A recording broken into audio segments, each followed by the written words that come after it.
नमस्कार फ्रेंड्स.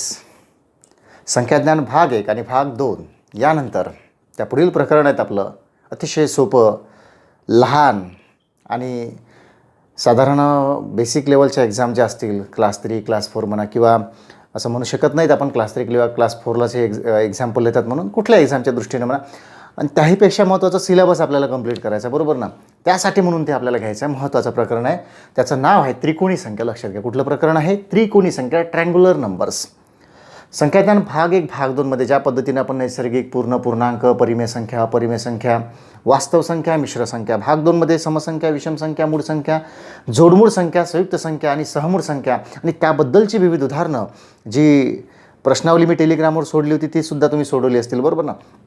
यानंतर आपला पुढचा पडाव आहे तो म्हणजे त्रिकोणी संख्या, ट्रँग्युलर नंबर्स.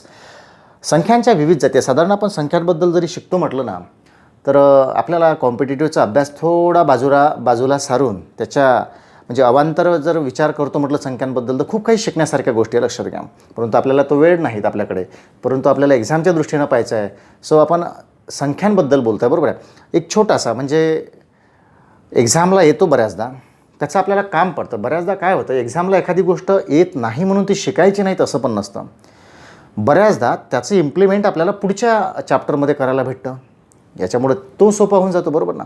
सो आपल्याला त्यासाठी घ्यायचं आहे. Okay, so ready for that. तर आपल्याला शिकायचं आहे. आपण पाहतो आहे त्रिकोणी संख्या, ट्रँग्युलर नंबर्स. अतिशय सोपं प्रकरण आहे. मला असं वाटतं हा व्हिडिओ पाहिल्यानंतर तुम्ही घर बसल्या हे चॅप्टर तसंच क्लिअर करून टाकू शकता. बऱ्याच मुलांचं, बऱ्याच विद्यार्थ्यांचं हे चॅप्टर ऑलरेडी क्लिअर आहेत, लक्षात घ्या. कारण ते खूप इझी आहेत. मॅक्स टू मॅक्स पुस्तकामध्ये दिलेले आहेत ते, लक्षात घ्या. असं नाही की मी शिकवत आहेत म्हणून, बरोबर ना. पण आपल्याला शिकायचं आहे, काही प्रॉब्लेम्स पाहिजे. कुठलंही प्रकरण पाहत असताना नीट लक्षात घ्या. माझं शब्द न शब्द लक्षात घेत चला, पुन्हा पुन्हा तेच सांगतोय. प्रकरण पाहत असताना त्याची पूर्ण पार्श्वभूमी पहिल्यांदा समजून घ्यायची, त्याच्या संदर्भात येणारी प्रश्नावली समजून घ्यायची. हे ठरलेलं आहेत, आपण विचार नाही करत बऱ्याचदा. लक्षात घ्या, प्रत्येक प्रश्नामध्ये कुठलेही प्रश्न येऊ शकतात, त्याच्यावर किती टाईपचे प्रश्न तयार असतात किंवा आहे किंवा होऊ शकतात. किंबहुना अभ्यास करत असताना हे सगळी जी चारही बाजूने जी आपल्याला चौकट तयार करायची असते ना, ते तुम्ही करू शकता, लक्षात घ्या. पण होतं काय, बऱ्याचदा आपण प्रश्न केवळ सोडवतो, कुठलाही प्रश्न मनात आला तो घेतो, सोडवितो, त्याच्यामुळे आपली चौकट तयार होत नाही, बरोबर ना.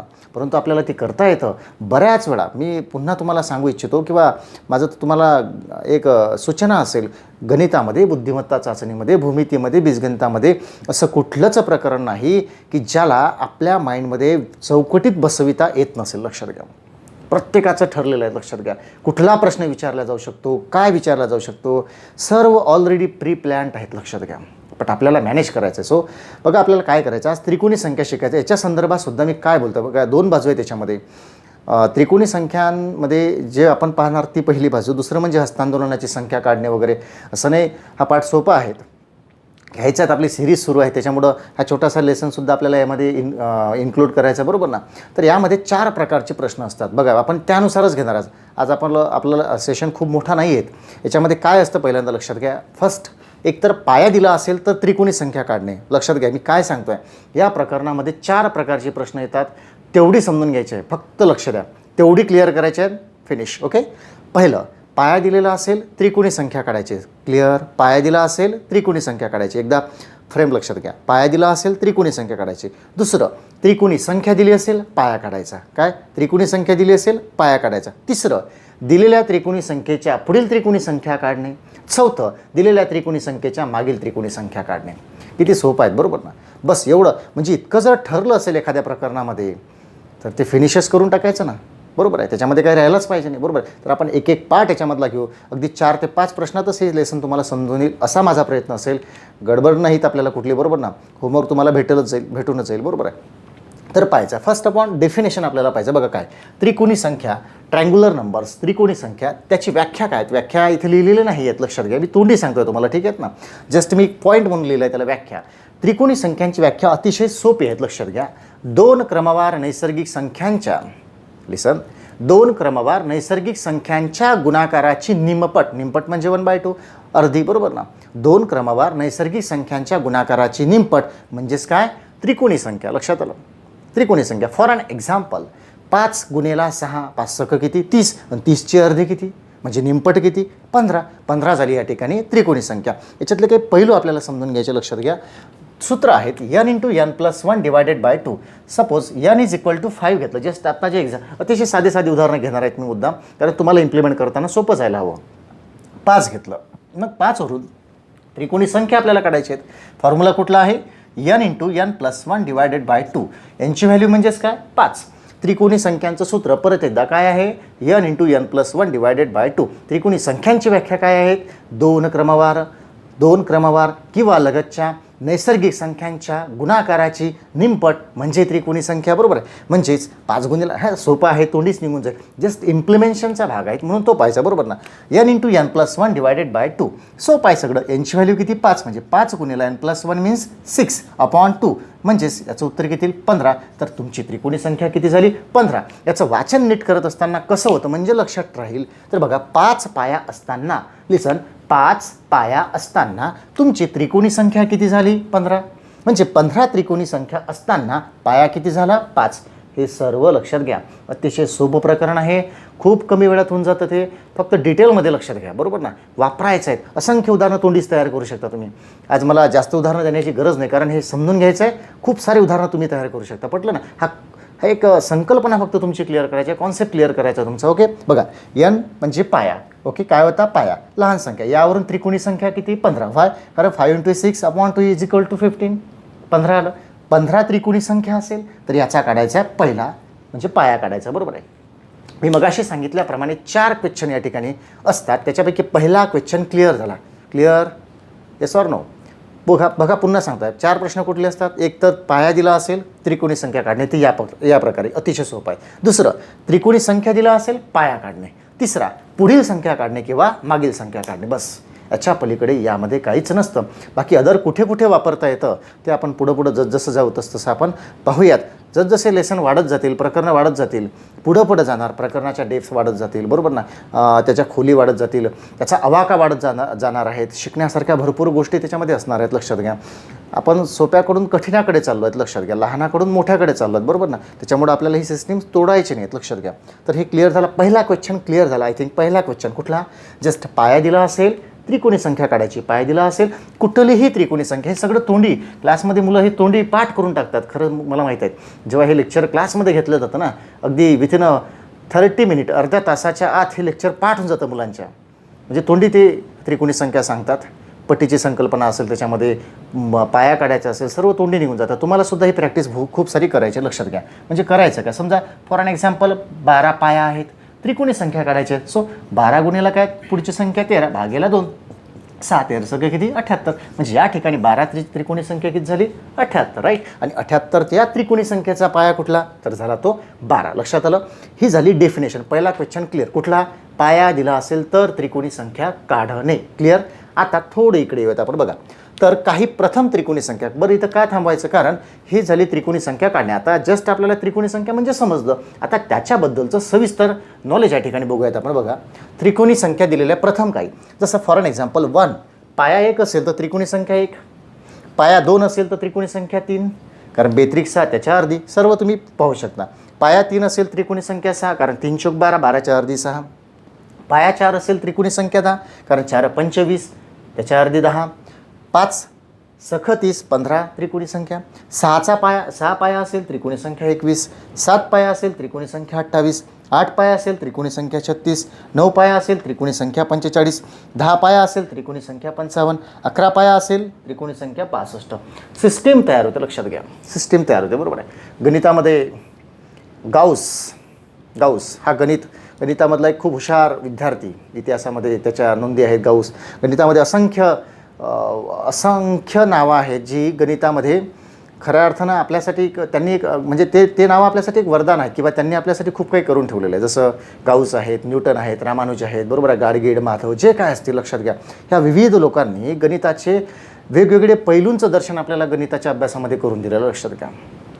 खरं म्हणजे कॅल्क्युलेशनचा बादशाह गाऊस आहेत, बरोबर आहे. रामानुजला मॅट्रिक्स खेळण्याचा छंद होता, बरोबर ना.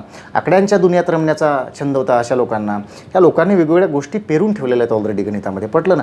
तर अशातच त्यांच्यापैकी गाऊस म्हणतो आहेत की जर एखाद्या सिस्टीमनं, एखाद्या नियमावलीला धरून जर संख्यांची मांडणी होत असेल तर त्यामध्ये नियम जनरेट होतात, असंख्य नियम जनरेट होतात, शोधावं लागतं. लक्षात घ्या. रामानुज म्हणतो आहेत की जर तुम्ही आकडे सिरीजनुसार मांडले, आकड्यांची मांडणी व्यवस्थित केली, तर तुम्हाला असंख्य मॅट्रिक्स त्यामध्ये दिसून येतील. बघा ना किती सुंदर आहेत. जर तुमच्याकडे आज कॅलेंडर आहेच, प्रत्येकाच्या घरी आहेत बरोबर ना, दिनदर्शिका, कुठलंही एक पेज काढा त्याच्यामधलं 1 to 31, 1 to 30, त्यामध्ये तुम्ही पहा, त्याला मांडा बरोबर, तुम्हाला त्याच्यामध्ये असंख्य मॅट्रिक्स दिसतील, सारण्या तयार होतील बरोबर आहे. असे क्वेश्चन क्लिअर होतात. कॅल्क्युलेशन स्पीडमध्ये कसं आणायचं, याच्यासाठी उलटी गिनती कशी करायची, जसं हे वेगवेगळे ट्राय आहेत बरोबर ना. साधारण आज मी अवांतर याच्यासाठी बोलतो कारण आजचा लेसन खूप छोटा आहे, लक्षात आलं ना. तर ह्या विविध पैलूतून आपल्याला गणित शिकायचं आहे, म्हणजे आपला पाया मजबूत होतो. तर बघूयात आपण शेवटी हितगुज करणार आहेत मी तुमच्याशी, ओके. पण पहिल्यांदा आपल्याला लेसन संपून टाकायचं, लक्षात घ्या. तर बघा ना, हे लक्षात आलं, पाया दिलेला आहे आणि त्यावरून त्रिकोणी संख्या आलेल्या आहेत, ओके. तर आता याच्यामध्येच बघा ना, इथे 2चा फरक आलेला आहे बघा. 1 + 2 म्हणजे +2 +3 +4 +5 +6 +7. याचा आपल्या सिलेबसशी किंवा प्रश्नाशी घेणं देणं आहेत का? बिलकुल नाही. बट का पाहायचं आहे, मला काय म्हणायचं आहे, गणितामध्ये लपलेल्या गोष्टी शोधता आल्या पाहिजे बरोबर आहे, म्हणजे गणित तुम्हाला सोपं जातं. लक्षात घ्या. ह्या अशा विविध गोष्टी आहे, याच्यामधून आपल्याला काही बेसिक गोष्टी तयार करता येईल. रिझनिंगसाठी याचा सपोर्ट होतो, त्या माइंडमध्ये यायला हव्यात बरोबर ना. हे आपल्याला यातून शिकायला भेटतं, ओके. यानुसार आता याच ठिकाणी एक दुसरं स्टेटमेंट मी वापरतो आहे बघा. जर 1 म्हणजे 1 पासून क्रमाने येणाऱ्या नैसर्गिक संख्यांची सुरुवात असणाऱ्या संख्यांची जर ती बेरीज असेल, तर ती बेरीज त्रिकोणी संख्या असते. म्हणूनच फॉर्म्युला n × n + 1 / 2 आहेत. हा फॉर्म्युला कधी शिकलो होतो आपण? मागच्या म्हणजे याच्या मागच्या लेसनमध्ये, संख्याज्ञान भाग 2 मध्ये क्रमवार नैसर्गिक संख्यांची बेरीज करण्याचा तो फॉर्म्युला होता. आठवते तुम्हाला? n × n + 1 / 2. म्हणूनच तर म्हटलं जातं, म्हणजे 1 ते 1 पासून सुरुवात असेल अशा कुठल्याही नैसर्गिक संख्यांची बेरीज ही सुद्धा काय असते? त्रिकोणी संख्या. स्टेटमेंट डोक्यात ठेवा. काही महत्त्वाचे 3 स्टेटमेंट मी या ठिकाणी मांडणार आहेत, ते तुम्हाला लिहायचे आहेत. पहिलं स्टेटमेंट, क्रमाने येणाऱ्या कुठल्याही 1 पासून क्रमाने येणाऱ्या नैसर्गिक संख्यांची बेरीज केली असता ती 100% त्रिकोणी संख्याच येते. म्हणजे 1 ते 10ची बेरीज 55 त्रिकोणी संख्याच आहे. 1 ते 100ची बेरीज 50 ही सुद्धा त्रिकोणी संख्याच आहे, लक्षात आलं. यानुसार पाहायचं आहे. सो फॉर्म्युला म्हणूनच सेम असेल ना, बरोबर आहेत. तर बघा, दुसरं स्टेटमेंट आहे, कुठल्याही 2 क्रमाने येणाऱ्या त्रिकोणी संख्यांची बेरीज, कुठल्याही 2 क्रमाने येणाऱ्या त्रिकोणी संख्यांची बेरीज ही 100% वर्गसंख्या असते. बघा, नाहीतर कुठली घ्या, 10च्या नंतर येणारी त्रिकोणी संख्या 15 आहेत. 10च्या नंतर येणारी त्रिकोणी संख्या 15 किती? 25 आहे, 5चा वर्ग. 15 आणि 21 36 आहे, 6चा वर्ग. हे सुद्धा आपल्याला पाहायचं, लक्षात घ्या. माहीत पाहिजे, डीपमध्ये माहीत असेल तर सगळ्या गोष्टी घडेल बरोबर आहे. दुसरं स्टेटमेंट. तिसरं, 1 ते 100मध्ये एकूण 13 त्रिकोणी संख्या येतात. ज्या पद्धतीने मागे पाहिलं होतं, 1 ते 100मध्ये 25 मूळ संख्या आहे, 74 संयुक्त संख्या आहे, 8 जोडमूळ संख्यांच्या जोड्या आहे. सगळं रिव्हिजनमध्ये येतच राहील बरोबर ना. तशाच 1 ते 100मध्ये एकूण 13 त्रिकोणी संख्या आहे, ते लक्षात ठेवायचं बरोबर आहे. हे पाठांतराचा भाग असतो, तो करून टाकायला पाहिजे, ओके. तर इथपर्यंत आपण पोचलो आहे. या ठिकाणी तुमचा पहिला क्वेश्चन क्लिअर झालेला आहे. कुठला? जस्ट आणि जस्ट त्रिकोणी संख्या काढणे. पाया दिला असेल तर त्रिकोणी संख्या काढणे. कुठला फॉर्म्युला त्याला? n × n + 1 / 2, okay. तर आता आपण दुसरा प्रश्न प्रकार शिकणार आहे. त्रिकोणी संख्या दिली असेल त्यावरून पाया काढणे, ओके. आपण पुढे जाऊया. बघा मित्रांनो, आपण पाहणार आहे दुसरा प्रश्न. अतिशय सोपा आणि साधा आहेत. फॉर्म्युलाला शिकायचं आहे, बेस तयार करायचं आहे. काही गोष्टी पेपरला यो अथवा नाही, माझं रिपिटेशन तेच राहील, त्याच्याशी घेणं देणंच नसावं विद्यार्थ्यांचं, लक्षात घ्या. विद्यार्थी हा धर्म आहेत आपला बरोबर ना. आपल्या धर्मात काय बसतं? पहिल्यांदा अभ्यास करणे. त्या अभ्यासामध्ये शॉर्टकट शोधणे हे आपलं सध्याचं काम नाहीत, लक्षात घ्या बरोबर ना. फर्स्ट प्रायोरिटी काय असेल आपली? संपूर्ण अभ्यास, कंप्लीट 100% अभ्यास बरोबर ना. याचा अर्थ असा आहे नाही अभ्यासाचा पाडा करूनच आपल्याला पुढे जाता येईल, तसं पण नाहीत. जे विविधांगी काही बाकी गोष्टी आहेत त्यासुद्धा आपल्याला पाळाव्या लागतील बरोबर आहे, सोबत असाव्या लागतात. कारण केवळ व्हिडिओच्या माध्यमातून गणित मांडणे आणि नंतर तुम्ही ते करणार एवढंच आपल्याला करायचं नाही, आणि एवढ्यातून ते साध्य पण नाही होणार बरोबर ना. एखादी विशिष्ट गोष्ट चांगली करण्यासाठी, चांगली म्हटलं आहेत मी, लक्षात घ्या, जी स्वयंभू आहेत, युनिक आहेत बरोबर ना, जी मी करतो आहेत ती उत्कृष्ट असली पाहिजे, दर्जेदार असली पाहिजे. यासाठी ती त्याच पद्धतीनं सुद्धा माझ्या हातनं झाली पाहिजे, बरोबर आहे. मग त्यासाठी मी जे काय करेल ना ते चांगलं करण्याचा माझा प्रयत्न असेल आणि तशी माझी मानसिकता सुद्धा असली पाहिजे, बरोबर आहे. हा सुद्धा आपला एक प्रयत्न असला पाहिजे. म्हणजे काय आहेत, अभ्यास करायचा आहे म्हणून केवळ रट्टा मारून किंवा केवळ अभ्यास हाच शब्द वारंवार बोलून नाही चालणार, बरोबर ना. त्यासाठी विविध म्हणजे चारही बाजूनं आपल्याला यश खेचून आणताना कुठली एक बाजू स्ट्रॉंग असून नाही चालत, बरोबर ना. तर चारही बाजूनं आपल्याला ते खेचून आणता आलं पाहिजे, बरोबर आहे. नैतिक पातळीवर आपण स्ट्रॉंग असलं पाहिजे, लक्षात घ्या, बरोबर आहेत ना. दुसरं, आपला स्वभावसुद्धा खूप चांगला असला पाहिजे. स्वभावाचा म्हणजे या ठिकाणी मुद्दा मी यासाठी उल्लेख केलेला आहे मी या ठिकाणी, कारण केवळ आपण अभ्यासू आहेत त्यावरूनच नाही तर आपल्या जीवनाचे विविध पैलू आहेत ते खूप स्ट्रॉंग असले पाहिजे, असं मला एक्झॅक्टली म्हणायचं आहे एका शब्दात सांगायचं झालं तर. तेव्हा यश तुमच्याकडे धावून येतं, लक्षात घ्या. याचा अर्थ असा आहे की तुम्ही चारही बाजूने मजबूत पाहिजे, लक्षात घ्या. एक परफेक्ट व्यक्तिमत्व आपलं घडलं पाहिजे, अभ्यासातून घडलं पाहिजे, वाचनातून घडलं पाहिजे आणि कारण संख्यात्मक आणि गुणात्मक विकास, लक्षात घ्या, दोन पद्धतीचे विकास आपल्याला लागत असतात आयुष्यामध्ये. संख्यात्मक विकास हा तुम्हाला तुमचे गुण देऊन जाईल, मार्क्स म्हणजे आकडे, बरोबर ना. जसं 100पैकी तुम्हाला 45 पडले असतील, 50 पडले असतील, हा झाला तुमचा संख्यात्मक विकास, बरोबर ना. बट आयुष्याची रेस आहे, स्पर्धा परीक्षा ही इथे संपल्यानंतर मोठी परीक्षा तुमची लाईफची आहे. त्यासाठी तुम्हाला तुमचा गुणात्मक विकाससुद्धा लागत असतो, बरोबर ना. ह्या सर्व गोष्टींचा आवाका आपल्याला या ठिकाणी पाहायचा असतो. अभ्याससुद्धा महत्त्वाचा आहे, बाकीही आपल्याला पाहणं गरजेचं आहे. त्याच्यामुळं जेही काम आपण करत असतो त्याला व्यवस्थित दर्जेदार करण्याचा आपला प्रयत्न नेहमी असला पाहिजे. बघूया तर या आपण दुसऱ्या प्रश्नाकडे. काय म्हटलं प्रश्नामध्ये, त्रिकोणी संख्येवरून पाया काढणे म्हटलं, लक्षात घ्या.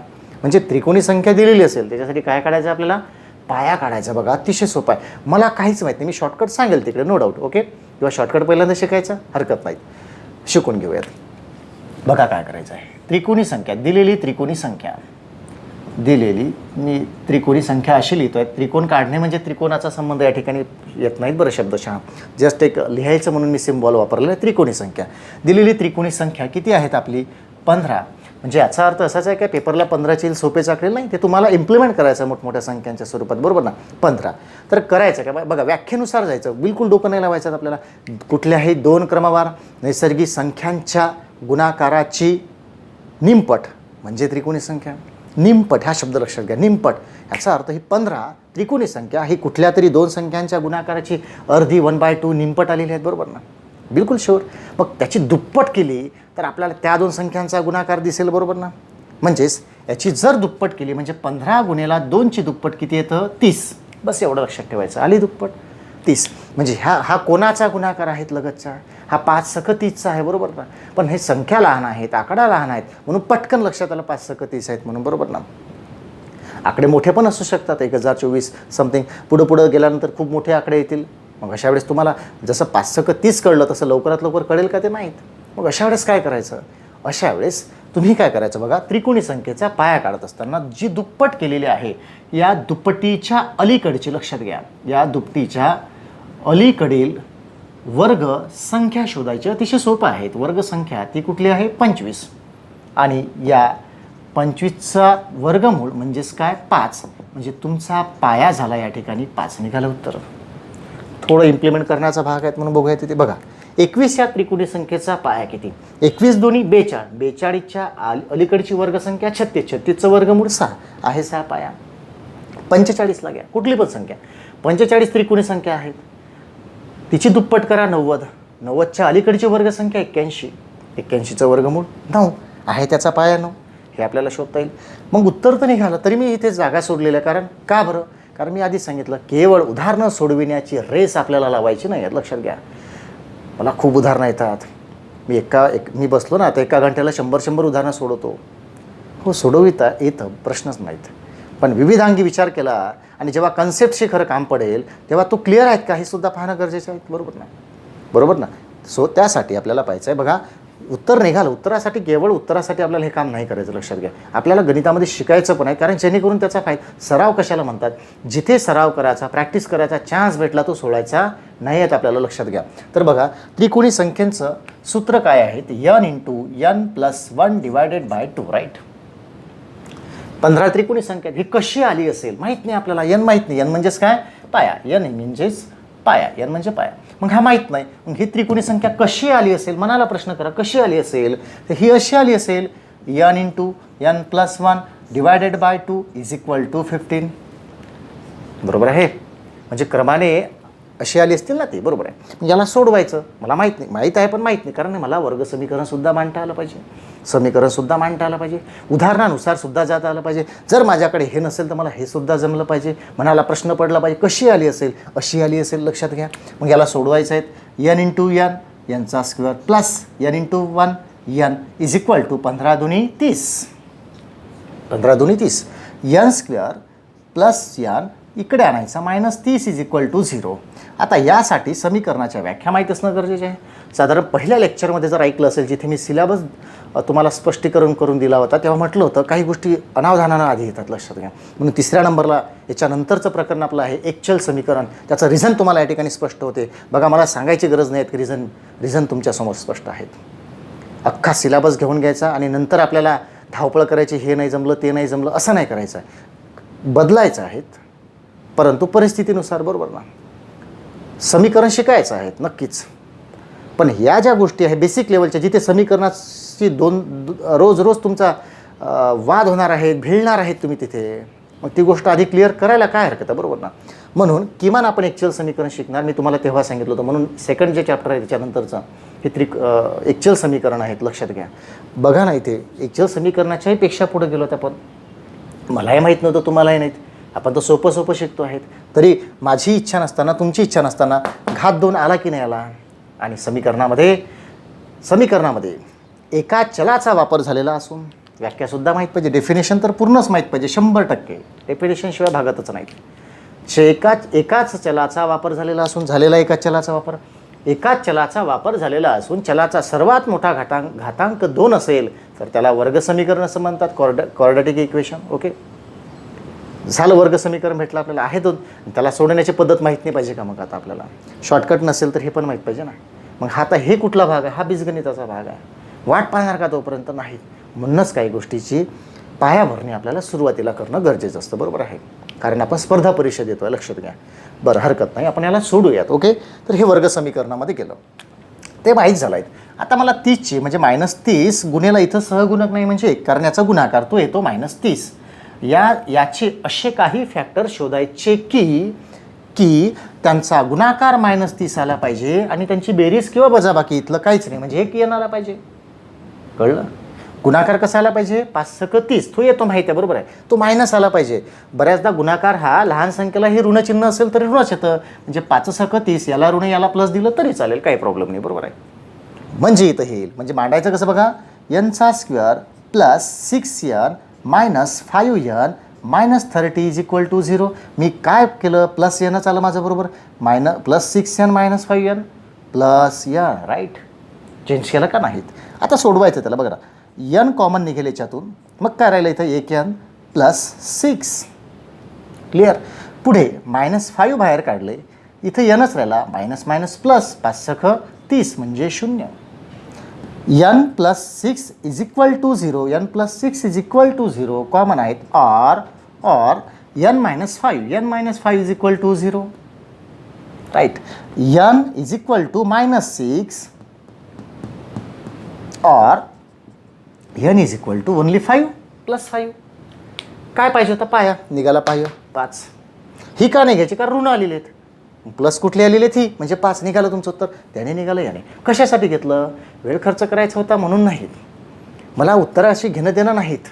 मला शिकायचं आहे. जिथे जिथे मला शिकायचा चान्स भेटेल तेव्हा मी तो सोडणार नाही. आता या ठिकाणी माझे 2 उद्दिष्ट कुठले साध्य झाले बघा. मला उत्तर भेटलं होतं, पण यावर ट्राय करत असताना मला फॉर्म्युला इम्प्लिमेंट करता आला. मला कुठेतरी समीकरण सोडवायला भेटलं, लक्षात घ्या. ते शोधायचं आहे. बघा, साध्य आणि साधन याच्यामध्ये फरक आहे. पटलं की नाही पटलं? साध्य आणि साधन याच्यामध्ये फरक आहेत. मला साध्य काय झालं? मला कॅल्क्युलेशन शिकायला भेटलं. मला समीकरण सोडवताना काही अडचणी आल्या, त्या मला या ठिकाणी पाहायला भेटल्या. छोट्या मोठ्या गोष्टी बारकावे क्लिअर झाले या ठिकाणी. बरोबर ना. हे फार महत्त्वाचं, लक्षात घ्या. त्याच्यासाठी आपल्याला परिपूर्ण तयारी करायची आहे. ओके, तर आपल्याला त्रिकोणी संख्येवरून पाया काढायचा हे या ठिकाणी पाहायचं होतं. तर लक्षात आलं मित्रांनो, आपण काय शिकलो या ठिकाणी? या ठिकाणी शिकलेला दुसरा प्रश्न क्लिअर झाला. तो म्हणजे कुठला? त्रिकोणी संख्या दिली असता पाया काढणे. तुम्हाला हे करायचं आहे. क्लिअर झालं? असे वेगवेगळे बेसिक लेवलच्या कुठल्याही पुस्तकामध्ये उदाहरणं असतात त्याची, ती सोडून पाहिजे तुम्हाला. हा पार्टच मुळात अतिशय सोपा आहे. तुम्हाला होमवर्कसाठी पुढे जायची गरज नाही. इथेच काही त्रिकोणी संख्या दिलेल्या आहेत मी, याच घ्यायच्या, याला अप्लाय करायचं, यानुसार इकडल्या पायरीतीला ट्राय करायचं आपल्याला, बरोबर ना. जिथे खूप मेहनत घ्यायची आहे तिथं नक्कीच घ्यायची आहे. पण ज्या चॅप्टरमध्ये खरंच एका तासात अभ्यास होऊन त्याला लाईफ टाईम मोकळं करता येतं, बिलकुल करून टाकायला पाहिजे. हे त्यापैकी एकच आहे, लक्षात घ्या.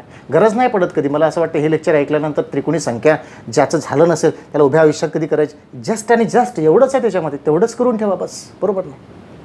So clear. तर बघा आपण काय शिकलो, क्लिअर आहेत. वर्ग समीकरणाला मुद्दाम का घेतला आहे. आता बघा ना, गणिताची किमया किती अगाध आहेत. या ठिकाणी प्लसचा फॉर्म्युला होता म्हणून यांची व्हॅल्यू ही बरोबर लहान आली, यांची व्हॅल्यू लहान आली.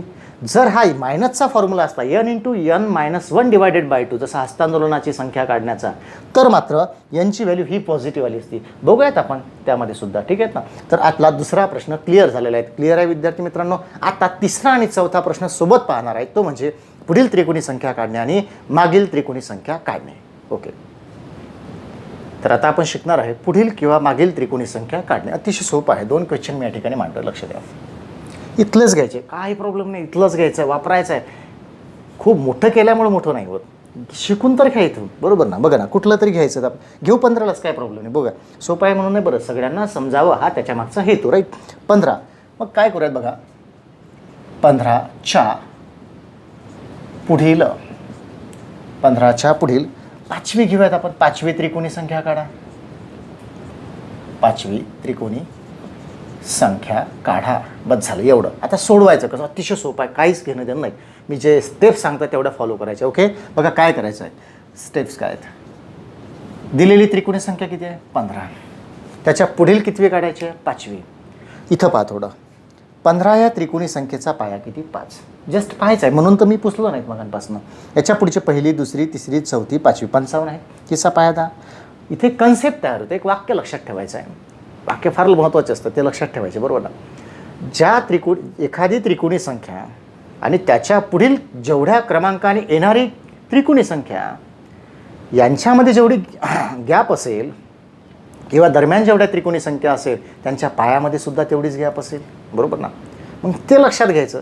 म्हणजे जेवढ्या क्रमांकानं ती त्रिकोणी संख्या येईल तेवढ्याच क्रमांकावर त्याचा सुद्धा पायाच असेल, बरोबर ना. मग करायचं का, फर्स्ट स्टेप, याचा पाया काढायचा. 15चा पाया काढा. 15चा पाया काढून, आता मगाशी शॉर्टकट सांगितला, आता याच्या वर्ग समीकरण मांडलं त्याच्यामुळे माहीत आहे. 15चा पाया काढून तो पाया येतो किती, 5. कारण 5 सख 30, 15 आला पाया. कितव्या क्रमांकाची पाहिजे, 5व्या क्रमांकाची. बस नवीन पाया तयार करायचा. आता नवीन पाया तयार करणे म्हणजेच काय, 5 + 5 बरोबर किती, 10. यानुसार एक त्रिकोणी संख्या तयार करायची. n × n+1 डिवायडेड बाय 2 वरून, म्हणजेच 10 × 11, 10 × 11 भागेला 2, म्हणजे या ठिकाणी उत्तर येईल तुमचं 55. बघा ना, इथून पुढची म्हणजे 1 2 3 4 5 होती, 5 बरोबर त्यानुसार आली. सेम प्रोसिजर, पुढील आहे म्हणून नवीन पाया करताना प्लस करायचा तो क्रमांक आणि मागील असेल तर मायनस करायचं. म्हणजे जस्ट आपण याला रिव्हर्समध्ये घेऊ. बघा आता 55 मागील 5वी त्रिकोणी संख्या कोणती, राईट, कोणती. बघा ना, 55चा पाया तो काढता येईल आपल्याला. 55चा पाया आपल्याला माहिती आहे किती आहे, 10. कारण 55ची दुप्पट एकशेदा आणि एकशेदाच्या अलीकडची वर्गसंख्या 100, 100चं वर्गमूळ 10. सो 55चा पाया झाला 10. आता मागील काढायचे आहेत, मग नवीन पाया काय होईल, मायनस. नवीन पाया बरोबर 10 - 5 म्हणजेच किती, 5. यावरून त्रिकोणी संख्या कुठली होईल, परत n × n+1 डिवायडेड बाय 2 म्हणजेच 5 × 6 भागेला 2 म्हणजेच किती, 15. रिव्हर्स फॉरवर्ड करून प्रश्न लक्षात आला. या ठिकाणी आपण 4 प्रश्न शिकलेले आहेत. बघा कुठले कुठले शिकलेले आहे. फर्स्ट, सर्व एकदा मी रिव्हिजनमध्ये आणतो आहे, चांगलं मन लावून आहे का. बघा फर्स्ट काय शिकलं, त्रिकोणी संख्यांची व्याख्या. 2 क्रमाने येणाऱ्या नैसर्गिक संख्यांच्या गुणाकाराची निमपट म्हणजे त्रिकोणी संख्या. पाया दिला असता त्रिकोणी संख्या काढणे, त्यासाठी सूत्र n × n+1 डिवायडेड बाय 2. त्रिकोणी संख्या दिली असता पाया काढणे, त्याच्यासाठी वर्ग समीकरणाचा वापर करता येईल, किंबहुना दुप्पट करून त्याच्या अलीकडची वर्गसंख्या घेऊन त्याचाही वापर आपल्याला करता येईल, जे मग अशी पाहिल्यात आपण. तिसरा आणि चौथा प्रश्न जो बोर्डवर आहे सध्या, पुढील त्रिकोणी संख्या काढणे आणि मागील त्रिकोणी संख्या काढणे. तर विद्यार्थी मित्रांनो, अतिशय लहान प्रकरण होतं हे, बरोबर ना. याची दुसरी बाजू मी लगेच तुमच्यासमोर मांडतो. या प्रकरणातला एक छोटासा प्रकार, जे तुम्हाला प्रत्येक रिझनिंगमध्ये म्हणा किंवा कुठल्या तरी पुस्तकात हे प्रश्न, हस्तांदोलनाची संख्या काढणे, बरोबर ना, ते आपल्याला पाहायचं आहे. अतिशय 5-6 मिनटाचा एक तो भाग आहे ज्याच्यामध्ये आपल्याला आता मायनसचा फॉर्म्युला शिकायचा, तो कुठे कुठे यूज करायचा, बरोबर आहे. सो आपण तिकडे जाऊयात. तर हा पाठ समजला असेल सगळ्यांना? चालेल. तर आपण काय शिकणार आहोत त्याच्यानंतर? हस्तांदोलनाची संख्या काढणे, स्पर्धांची संख्या काढणे, व्यासपीठावर बसलेले पाहुणे असतील त्यांची हस्तांदोलनाची संख्या काढणे, व्यक्तींची संख्या काढणे. हा भाग आपल्याला पाहायचा आहे. छोटासा भाग आहे, याच्याशी संबंधित आहे म्हणून तो इथेच घ्यायचा आहे. फक्त मन लावून कंटिन्यू ऐकत राहा, बरोबर आहे. आपण पुढचा भाग बघूया. तर बघा विद्यार्थी मित्रांनो, अतिशय छोटा प्रकार राहिलेला आहे प्रश्नांचा. सर्वांना माहीत आहेत, मी परत सांगतो, सर्वांना माहीत आहेत. मला कुठला पाठ सोडायचा नाही आहेत, मिस नाही करायचा, म्हणून मी सर्व डिटेलमध्ये घेतो आहे. बाकी काहीच नाही. पटलं ना? कारण काही मुलांना विद्यार्थ्यांना वाटेल हे तर आम्हाला माहीत आहे कारण पुस्तकात आहेच आहे, बरोबर ना. मग मी का घेतो आहे? आपल्याला सिरीज चालवायची, लक्षात घ्या. आपल्याला ही मालिका अविरत चालू ठेवायची आहे. होऊ शकते एखादा विद्यार्थी असा असेल हे पाहत असताना की त्याला खरंच माहीत नसेल या गोष्टी, बरोबर ना.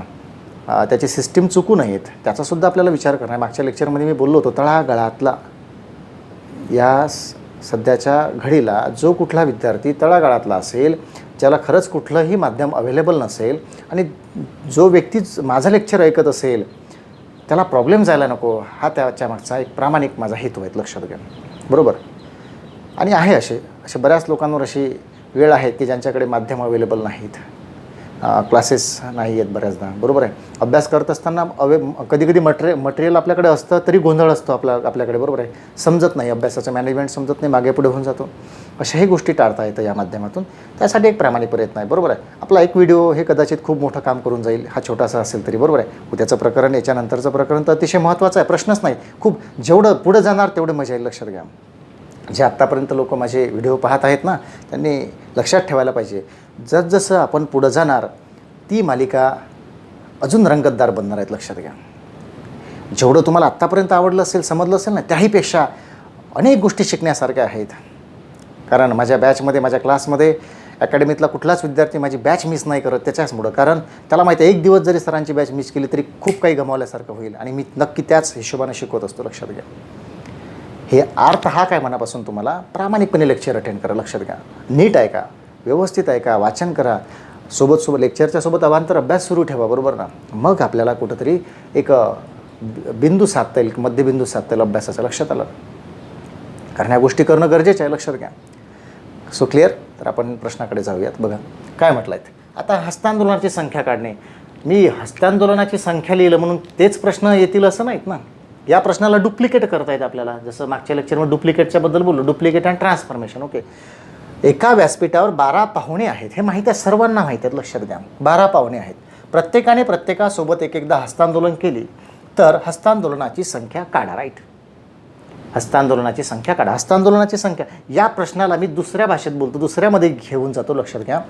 एका व्यासपीठावरच्या जागी मी म्हणतो एका स्पर्धेमध्ये, लक्षात घ्या, स्पर्धेमध्ये 12 संघांनी सहभाग घेतला. प्रत्येक संघासोबत एक सामना खेळेल. तेव्हा सामन्यांची संख्या काढा. कन्सेप्ट तोच आहेत, फॉर्म्युलाही तोच आहे, बरोबर आहे, बेस तोच आहे. हे वापरायचं आहे. कळलं की नाही कळलं? ओके. जे काय असेल म्हणून आपल्याला वापरायचं आहे. अतिशय सोपा भाग आहे शेवटचं. बघा फॉर्म्युला आहे n × n - 1/2. तर या ठिकाणी nची व्हॅल्यू किती आली? 12. सो 12 गुणिला -1 म्हणजेच किती? 11. 11 भागेला 2. राईट. बेसख 12. तर इथे होईल 66. म्हणजे या ठिकाणी हस्तांदोलनाची संख्या किती झाली? 66. 12 गुणिला 11 काय? किंवा 11 गुणिला 12 काय? n × n - 1 काय? n × n + 1 काय? शेवटी इथे लागोपाठ क्रमाने लगतच्या 2 नैसर्गिक संख्या येणारच ना. ऑब्झर्व करा थोडं, येईल ना. म्हणजेच याचा अर्थ हस्तांदोलनाची संख्यासुद्धा त्रिकोणी संख्या असेल, हमखास असेल, लक्षात घ्या. तिथे n × n + 1 होतं, 11 गुणिला 12 होतं. इथे n × n - 1 आहे म्हणजे 12 गुणिला 11 झालं. शेवटी आहे ना लगतच्याच. म्हणजे हा सुद्धा किंवा ही सुद्धा संकल्पना त्रिकोणी संख्यांच्या हे एक अजून आपल्याला या ठिकाणी स्पष्ट झालेलं आहे. ओके. तर आता तसंच जसं मग अशी त्रिकोणी संख्यांचा पाया काढला तसंच या ठिकाणी आपल्याला पायाच काढायचा, प्रश्नाच्या स्वरूपात काढायचा. बघा ना, एक यालाच घेतोय मी, कारण मी फार ओढून ताडून आणून काहीतरी करणे त्याच्यात अर्थ नाही, लक्षात घ्या. जिथलं आहे तिथं शिका, बेस तयार करा. सो त्याला इम्प्लिमेंट करता आलं पाहिजे, लक्षात घ्या. पटलं की नाही? आकडे चेंज केल्यानं, जागा बदलल्यानं, आकडे चेंज केल्यानं नाही होणार सगळ्या गोष्टी. पटलं ना?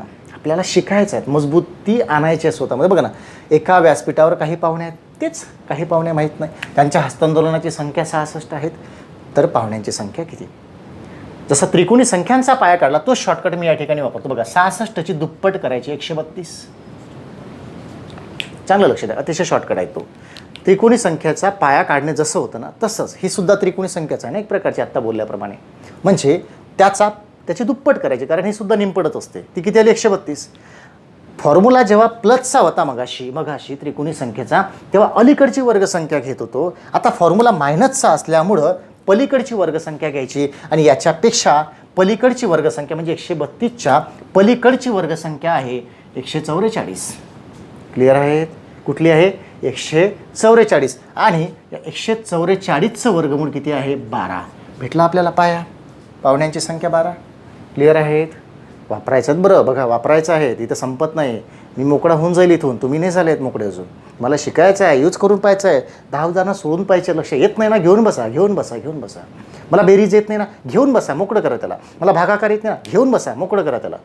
मला हातचा एक समजत नाही, गुणाकारामधला एक स्थान समजत नाही, जे समजत नाही त्याची लिस्ट काढा, घेऊन बसा त्याला सांभाळत न्यायचं नाही आपल्याला पुढं. पटलं की नाही पटलं ना? जीवनामध्ये ह्या गोष्टी क्लिअर असल्या पाहिजे लक्षात. जर मलाच करायचं आहे मोकळं, तर मीच करेल ना. मग आत्ताच, उद्या कशाला? आपण म्हणतो बेस तयार आहेत, करत नाही, काम नाही केलं. लक्षात घ्या. बेरजा चुकतात, वजाबाक्या चुकतात, गुणाकार चुकतात, भागाकार चुकतात. या गोष्टी बेसिक मॅथमॅटिक्स नाही, हे तर अंग आहेत, कॅल्क्युलेशनचे अंग आहेत. तर लक्षात घ्या, बेसिक मॅथमॅटिक्सचा याचा अर्थ इथं संपून जातं असं नाही. बेसिक गोष्टी सगळ्यांना आहेत, लक्षात घ्या. सगळ्या प्रकरणाला असतात त्या, बरोबर आहे. आपल्याला तर ह्या वारंवार करायच्याच आहेत. सो ज्या गोष्टी वारंवार खरंच आपल्याला लागतील त्या आधीच मोकळ्या करून ठेवायला पाहिजे. बघा ना काय झालं, पाया समजला, 12 निघाला. इथे फॉर्म्युलाच जर वापरतो म्हटलं तर कसं होईल बघा. n × n-1 / 2 = असं 12, असं 66 आले असतील ते, असेच ना. बघा ना, इथे पुन्हा वर्ग समीकरणात जाईल. n × n² - n = 132, कारण हा तिकडे जाणार. लक्षात घ्या. सेम मगाचं व्हिडिओ फक्त व्यवस्थित कंटिन्यू पाहिला असेल तर समजेल, नाही तर नाही समजणार. लक्षात घ्या. मग n² - n - 132 = 0, कारण फॉर्म्युला मायनसचा आहे. बघा, शॉर्टकटनं उत्तर निघालं. मी माझं म्हणणं शेवटी तेच काय वर्ग समीकरण या ठिकाणी येऊन जातं, मला माहीत नाही पण आलं ते, बरोबर ना. ते सुद्धा प्रॅक्टिसमध्ये घ्यायचं, बरोबर ना. मग -132चे फॅक्टर काय असेल? 132 का 132? आपल्याला गुणाकार -132 आला पाहिजे आणि प्लस किंवा मायनस वजा n आला पाहिजे. त्यासाठी आपल्याला या ठिकाणी करायचं काय बघा, याचे फॅक्टर शोधायचे आहेत. हे आहे 11 × 12, बरोबर ना. 11 × 12, म्हणून मोठ्या संख्येला चिन्ह मायनस देऊया, लहान संख्येला प्लस देऊया, कारण इथं वजाबाकी ही मायनस आहेत. लक्षात घ्या. म्हणजे n² - 12n + 11n - 132 = 0, बरोबर आहे. म्हणजे n कॉमन काढला तर इथे n - 12 राहिले, इथे +11 कॉमन काढले तर n - 11 × 12 132 म्हणजे असे राहिले, बरोबर आहे. आता n - 12 बरोबर 0, कारण 0, और n + 11 बरोबर 0, राईट. म्हणजे n ची व्हॅल्यू इथं +12 होईल और इथे n ची व्हॅल्यू येईल -11. याच्या आधी काही मिनिटापूर्वी बोललो होतो ना, त्रिकोणी संख्यांमध्ये फॉर्म्युला प्लसचा होता तेव्हा n ची व्हॅल्यू लहान संख्या पॉझिटिव्ह आली होती. फॉर्म्युला मायनसचा आला तेव्हा बरोबर मोठी संख्या पॉझिटिव्ह आली. ही गणिताची किंमत. गणितावर काम करायला लागते फक्त, लक्षात घ्या. डोकं लावायची गरज नाही, एक्स्ट्रा डोकं लावायची गरज नाही आहे. लक्षात येईल ना, मला मनात वाटतं म्हणून बिलकुल नाही.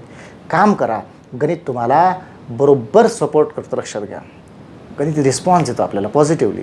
फक्त आपल्याला त्याच्यावर काम करणं गरजेचं आहे. तर असं आत्ता आपण जे काही शिकलो विद्यार्थी मित्रांनो, लक्षात घ्या.